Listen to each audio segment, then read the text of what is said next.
Hello, everybody. Welcome to Sports Shorts Daily Memorial Day edition, Baton Rouge Rougarou edition. Ronnie Rance alongside Tommy Chrysan. Hope everybody's enjoying their holiday Monday, whether you're doing nothing or whether you're at the beach or whatever it is. Have a great one. And, of course, always remember what Memorial Day represents. All of those who gave the ultimate sacrifice of their life to defend this great country. And we appreciate their service and we pray for them and their families. TK, we got Memorial Day all usually means NCAA baseball. For those that are hoopers, you love March Madness, you love the selection shows, you're looking up. But for those who are baseball guys like you and I prefer this over March Madness. This is my version of it. Call it May and June Madness. You see LSU gets the number 6 national seed. They'll be hosting a regional. If they win, they'll host a super. That's not a surprise. The question was simply, where would they be? Would they be a 5 seed? Would they be a 6 seed? Not that it really matters all that much. It's more about who you match up with for the super regional. But LSU is a 6 seed. They will be at the box Friday, Saturday, Sunday, Monday if necessary. 4 teams, double elimination. And they will open up against Arkansas Little Rock, a Cinderella team, a team who had a losing record overall, a losing record in conference, 8th seed in the Ohio Valley Conference, won their conference tournament, shocked the world, kind of a Hoosier story. And they'll be taking on LSU on Friday. Dallas Baptist is the team to watch in their regional. That's the number 2 seed. They're legit. They've hosted regionals before. They're capable of beating LSU. They played LSU up in Arlington earlier this year. So that's who they're matched up with in the regional. And then, of course, Clemson is out of the super regional team. We'll talk about that region in a minute. But Clemson and Kentucky is over there as well. Winner would, if it's LSU, would advance to Baton Rouge. All right, two things. One, it's a 2:00 game Friday. You know, LSU started doing this many years ago because their fans are going to show up whether it's 2:00 or 7. Plus, I guess if rain becomes an issue, they got to better control it. Now, Ronnie, the burning question. I've already had it like 5 times in group text. Do you throw Cade Anderson against Little Rock? Do you try to pitch off and then go Anderson, Ianson? But I know what I think, and I don't think I'm blindsiding you on this because you knew it was going to come up. Your thoughts? What does LSU do from a pitching perspective against the 4 seed Arkansas Little Rock Trojans? Staff that thing. You could beat Arkansas Little Rock. They are not a good baseball team. They had a miracle week. I wouldn't. That's what I would do. I mean, look, LSU lost 2-0 the other day against Ole Miss. And of course you don't like the nothing part. You were shut out and you only had 2 hits or whatever. But, the good part is that, you got good pitching. Everybody that you threw out there, Shores looked as good as he's looked. Meyer, he's gotten better as the season's going on. He went 2+ innings, and I don't think he walked anybody, Tommy, if I remember correctly. That's unheard of. So,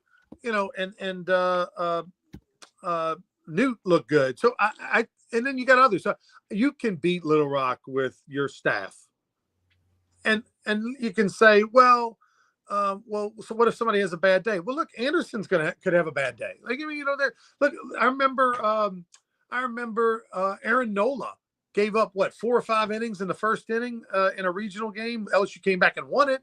But he had a terrible first inning, settled in, ended up going 6 or 7 or something, and giving up only those 4 or 5 runs that he allowed in the first inning. And then LSU came back and won the game. Again, it was against a team you were supposed to beat, and so they ended up wearing them down. The game is 9 innings. I think you can overcome one pitcher having a bad day, having a bad inning. You can overcome that. I would not burn Anderson or Ianson on Friday against Arkansas Little Rock. Go win that game. Use whoever you want to pitch, not name Anderson and Ianson, and then you're set up and ready to go Saturday, Sunday against Dallas Baptist to beat them and be in the driver's seat. Well, Carl Dunn points out that he pitched Skeens against Tulane 2 years ago. Jay Johnson did when Tulane came in. But I think Tulane's a little different. Tulane's not Arkansas Little Rock with a losing record. Right. I'm agreeing with you 100%. You got to go Johnny Hole staff. Whatever order, and if you got a guy that's got the bat out, you got to hope the bats show up, which the Arkansas Little Rock is not going to put the same kind of guys on the mound that they faced this past weekend in Hoover. Okay, so even if you got a 0 in the first, second inning, you got to trust you're going to go get back to double-digit hits, double-digit runs. I would clearly save Anderson for what would probably be a good Dallas Baptist team in the second round. I know you don't want to get ahead of yourself. And if he throws Johnny Holstaff and they lose to Little Rock, which again, that's the 1 in a million shot, then you're really in a pickle. But I agree with you. I would Johnny Holstaff it against Arkansas Little Rock. I mean, I don't think Arkansas Little Rock is gonna. What is Arkansas Little Rock's plan? Does Arkansas Little Rock hold its one good pitcher for Saturday so that they can say they won a game in an NCAA tournament, or do they burn them against LSU? I think they got to throw their best guy, whoever that may be. I'll have to study the numbers, but they got to have somebody that was there. And maybe they don't. Maybe they've had a couple of different Friday guys, as we like to say. So, I haven't looked at the Little Rock stuff yet, but I think Little Rock comes in. They didn't got 2 Friday guys as bad as they were. I'm just saying they got to come in saying we got nothing to lose. We're supposed to get beat 13-1. Let's see what happens. So let's just imagine you threw Anderson and he threw a complete game and you beat him, 10-0, whatever.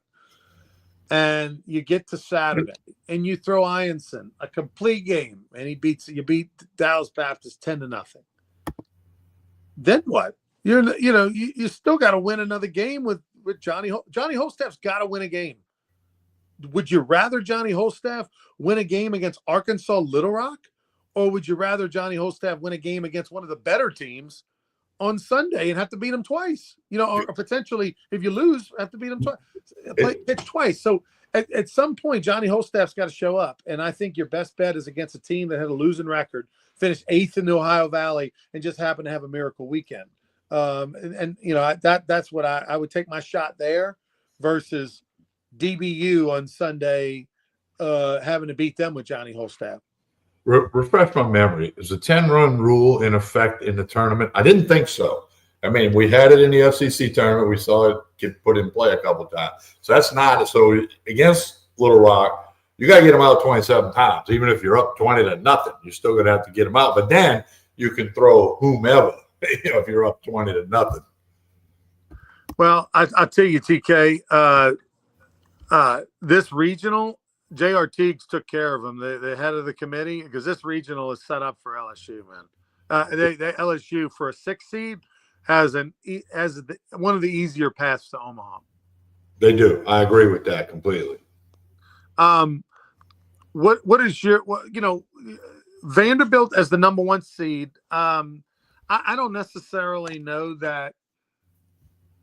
I don't know that it matters. I mean, it's almost a kiss of death being the number 1 seed. That doesn't mean anything. Matter of fact, number 1 seed loses more than it wins. That's for sure. So I don't know that there's a true number 1 team in the country right now. Vanderbilt won the tournament, but as far as are they better than Texas? I don't know. Well, it's about the guy on the mound, and Craig points out Arkansas Little Rock has a team ERA of 6.33. Riley, they could almost throw me and you. No, they couldn't do that. I was kidding. I'm good for maybe an out. Maybe I'm good for 1 pitch. I need him to swing early. Yeah. But anyway, so no, seriously though, Johnny Holstaff's got to be the plan against Arkansas Little Rock. You say that, I say that. There's going to be many that agree with us. The question will be, does Jay Johnson agree? I thought it was interesting. The selection committee today. I did 15 Sun Belt Conference games on TV last week, and 2 takeaways from that. One, I really like Southern Miss, even though Southern Miss lost to Coastal Carolina in the championship game. If I had my druthers, if I had to pick one team over the other, I think I would take Southern Miss over Coastal Carolina. Now, look, we're seeing them in a championship game. Nobody's throwing any of their top 3 starters. It's a bullpen, matchup, and credit Coastal. They had a 5-run inning where they took advantage of some swinging bunts and goofy things and some errors and a pitcher. They had a big inning and they won the game. And Coastal's a good team. I mean, they got a Johnny Bench Award finalist type catcher, a guy who played in the big leagues. And they have a nice team. I just like Southern Miss team a little bit better. I think they got a little more juice in their lineup. The Troy was the number 3 team in that conference, and they did not get in. Troy was a part of the first 4 out, along with Southeastern Louisiana. I didn't think Troy was going to get in. I didn't love Troy. They down the stretch they lost 5 in a row going into the tournament. I think they lost their first game of the tournament. They ended up winning a game and losing 2-1 to Southern Miss. Quite frankly, had they beaten Southern Miss in the semifinals 2-1, Troy might have gotten in because they'd have gotten a boost with the RPI and the strength of schedule and all that, but they didn't. Troy, so I feel for Troy because how about this year that they won every single series they played all year long until the final series of the year. They were the last team in the country to lose a series. Everybody else had lost a series. They were the last team to do so. They got swept by Southern Miss the final weekend, and yet they didn't make the tournament. The Sun Belt had been a 4-bid league 3 years in a row. This year, only 2. So they were very disappointed. They thought, well, we've been a 4-bid league 3 years in a row. All we're asking for is to be a 3-bid league, and they ended up being a 2-bid league. So disappointing there, and shocking that in the state of Louisiana, only LSU's going dancing. UNO lost in the Southland Conference Championship Series. Southeastern was upset in the Southland Conference Championship Series after being a number 1 seed. No Southern, no Grambling in the SWAC. The Raging Cajuns won 1 game in the Sun Belt tournament. They ended up below 500 for the year. Did the Raging Cajuns? Louisiana Tech didn't get it done in the postseason. ULM, no chance. They didn't even make the Sun Belt Conference tournament. So it was definitely a down year for the boot. Yeah, it really was. And I mean, Nichols was in a tournament last year after that little run in the Southland. So, and they weren't even close this year. So, yeah, from 6 teams to 1, been a long time since only 1 team from Louisiana was in that field of 64. But, that's baseball. That's the way it goes. And, funny thing, after that all came out, one of my grandsons, Ryan, texted me, said, LSU has an easy bracket. I said, baseball's never easy. Yeah, that's what I got to tell him. He's only 13 years old. And I said, baseball's never easy. And I've told him that a million times because you got to go get 27 outs. And the other team, that's college baseball players, and albeit Arkansas Little Rock. But, hey, you still got to go do what you got to do, worry about yourself. And, LSU's got to get hits and runs. And it looks like they will be able to, but you still got to go out there and do it. Curious to see what happens. Texas A&M did not get in. I actually thought A&M would get in after winning 3 games at the SEC tournament. I think it's for them not even to even be one of the first 4 out is ridiculous. I mean, come on, Texas A&M. I mean, Southeastern or Texas A&M. Who you taking? Come on. I mean, that's ridiculous. People get so caught up. And look, I get it. And it's their own fault. I don't feel bad for them just because I'm an LSU guy, but I also don't feel bad for them because they got swept by Missouri, one of the worst team in the league. And so the fact that I mean, it's their own fault, right? I mean, if they win that 2 out of 3 against Missouri, they're in the big dance. Probably, I don't know, maybe if they win 1 against Missouri, they're in. But the fact that they're not in is stupid because if the committee's job is to put the best teams in, are you telling me that Texas A&M, you wouldn't take Texas A&M over Troy? You wouldn't take Texas A&M over Southeastern Louisiana? Of course you would. So for them to not even be considered one of the 4 out is just silly. And I get it. The idea of having 16 teams from a conference like 16 teams from the conference is crazy. But yeah, Missouri didn't deserve to be in, and South Carolina was so poor with their record. But A&M had 14 league wins, guys. They won 11 during the regular season. They took 2 out of 3 from LSU, beat Arkansas. Like, what are we talking about here? Like, come on, they deserve to be in. It's just, it is what it is. Especially when I think there's nobody would not say the SEC is the best tournament conference in baseball. Okay, yeah, ACC is good, and other teams might have a strong top half, but top to bottom, even with Missouri and South Carolina, it's the best conference in baseball. And Right. No matter what 64 got announced today, we can have discussion like we're having. But I agree with you that A&M, we know the story is better than a lot of teams that are in the tournament. Way better than Arkansas Little Rock. But Arkansas Little Rock won their tournament and they'll play LSU. So the Chanticleers of Coastal Carolina on Saturday, according to D1Baseball.com, was the number 8 seed. The number 8 seed, national seed, hosting a regional and a super regional. They ended up being a 13 seed. So I would love to know the behind the scenes of how that happened. And because D1 baseball is not normally that wrong. Like that's 5 spots at that point. And oh, by the way, all Coastal did on Sunday was go win a championship. They beat Southern Miss, one of the best wins on their schedule. So on Saturday, D1 baseball had them as an 8 seed. On Sunday, they win the Sun Belt and beat Southern Miss by 2 runs. And they dropped from 8 to 13. I'd love to know what the committee saw as to, and why they fell. I mean, they beat Clemson. I don't know. That one was one to me. And oh, by the way, they have a brutal regional and a brutal path to Omaha. Well, Ronnie, I agree with what you're saying. It's kind of odd that would happen, but we could shoot holes through the college football playoff committee the last couple of years when you go like, how did that happen? They did to Florida State a couple of years ago, whatever. And then the March Madness tournament, you can always shoot a few holes in that. Like, okay, this doesn't make sense. What about this? What about that? Probably not an easy job for that committee to do what they got to do, but hopefully they do the best they can. And no matter how we slice it, somebody's not going to be happy. But you got 64 teams now, and it's a great time of the year. Mike Bianco, I guess he's going to get a contract extension or something. The guy's got 9 lives, right? Right when you think he's gone, you think you got him out. He wins a national championship. He's on the hot seat this year, and all he did was become a national seed and host a regional. So congratulations to Mike. Going to be a top 16 national seed, hosting a regional. That's awesome for him. I'm glad for him. How about this, Johnny? How about this? This came out a couple of days ago, but every player on the Ole Miss team, Mike Bianco was coaching Ole Miss before they were born. Yeah, been there 25 years. People forget he was over in McNeese, Lake Charles, briefly. He was there, I think, 3.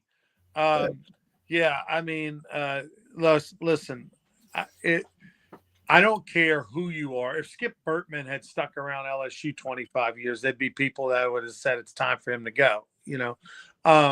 When you're anywhere 25 years, it's hard to not wear out your welcome. People are just tired of seeing your face. You know what I mean? Tim Corbin. And so I get that. And Mike's a great coach. What he's done for Ole Miss baseball is incredible. How he's transformed that program. If you were to know what Ole Miss baseball was in 1999 and what it is now, it doesn't even recognize itself. And oh, by the way, did it for many, many years with no tops. When Vanderbilt had 30 scholarships and Louisiana had tops programs and other states had, they had none. Now they have a border discount and all that, but they didn't for many, many years till recently. So he's a great dude and he does it. And I know how he does it. I know how he coaches and I know the system he uses. And so Skip Bertman and I used to always have conversations and say, isn't it amazing that Mike hasn't won more championships because he's such a good coach, because he's running the system and knows what he's doing. And it just had so many quirky things happen to him in the postseason in regionals and super regionals where, upsets happen. But now he's got a chance, hopefully, to, host in a regional. Will give them a good chance to get to a super. The other story that I'm interested in watching is what happens at A&M. Is that coach gone? Who do they get? Who does Mississippi State get?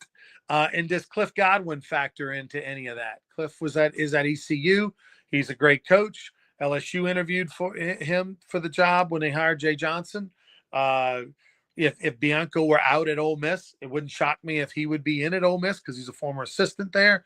So I would like to see, does Cliff throw his name in the hat for Mississippi State or for A&M if A&M becomes available?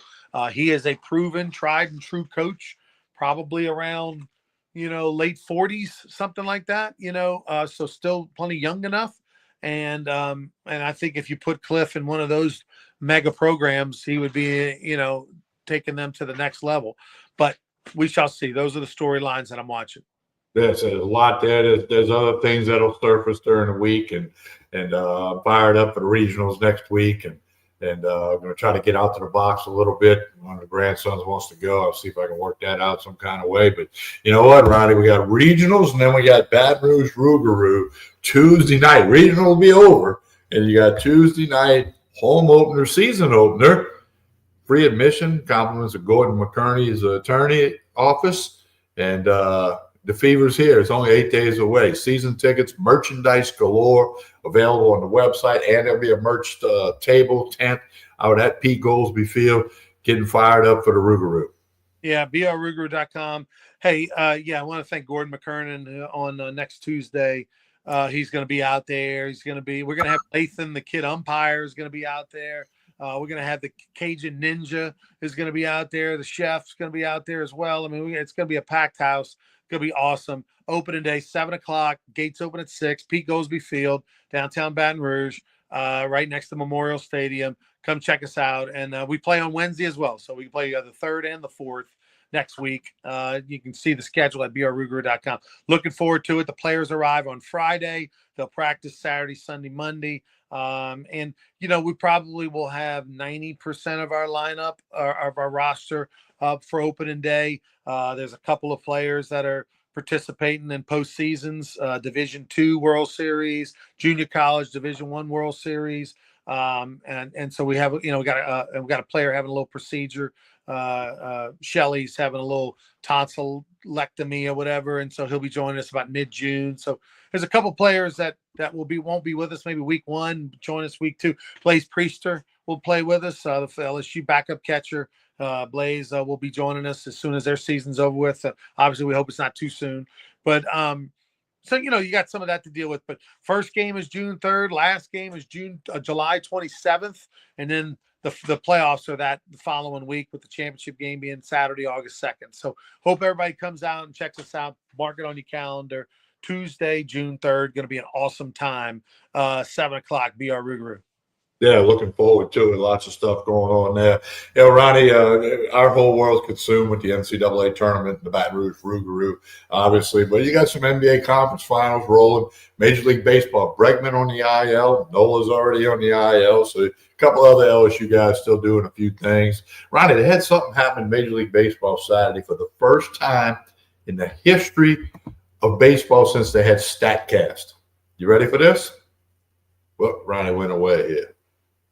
Okay, this is an amazing thing. I want to get your reaction. You had a pitch that came in at 101 miles an hour in a Phillies game, and it was hit out the park at 101 miles an hour.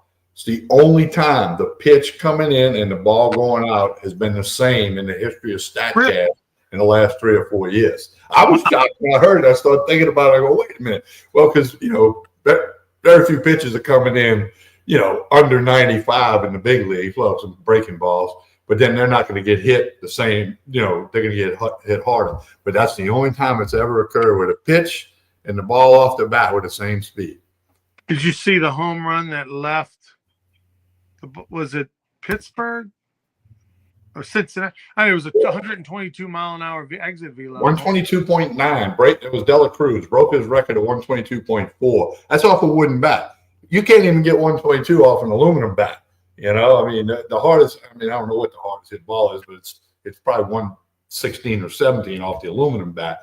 But that's just some crazy numbers. Of course, now 122 off the bat.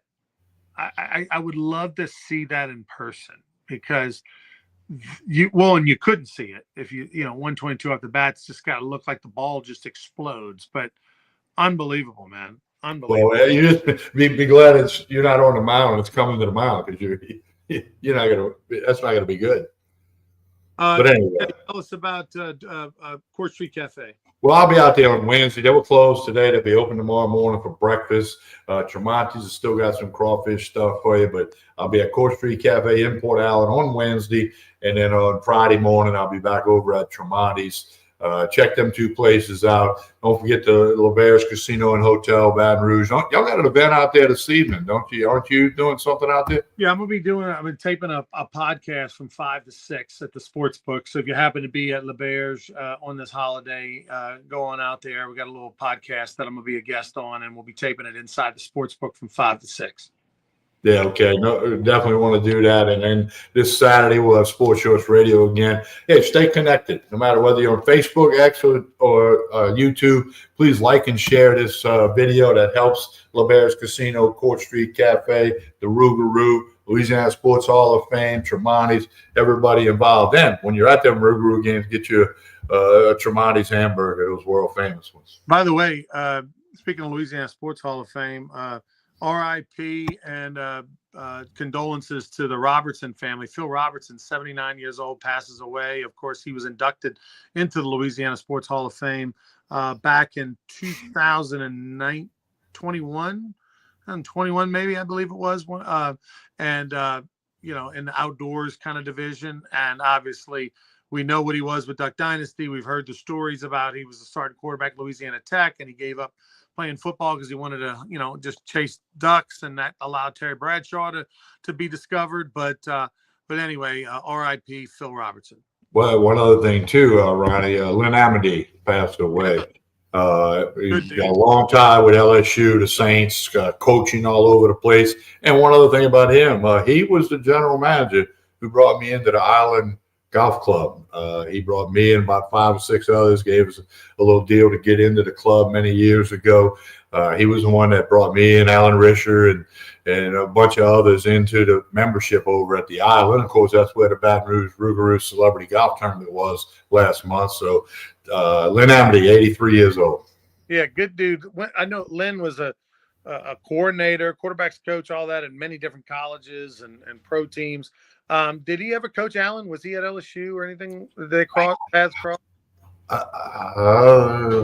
Mac Brown was the offensive coordinator at Allen's last year. I don't think Lynn was there at the same time, but Lynn was I think Cotton Bowl MVP when he played quarterback at, I believe, 62 or 63 when he was a Tiger quarterback. And went to Struma High School, who back then had a huge tradition for high school football when Baton Rouge is a lot smaller than it is now. But anyway, so yeah, I saw that note the other day. So, hey, time's going to roll on. Again, it's Memorial Day. Let's remember why we're doing this. The heroes are being honored.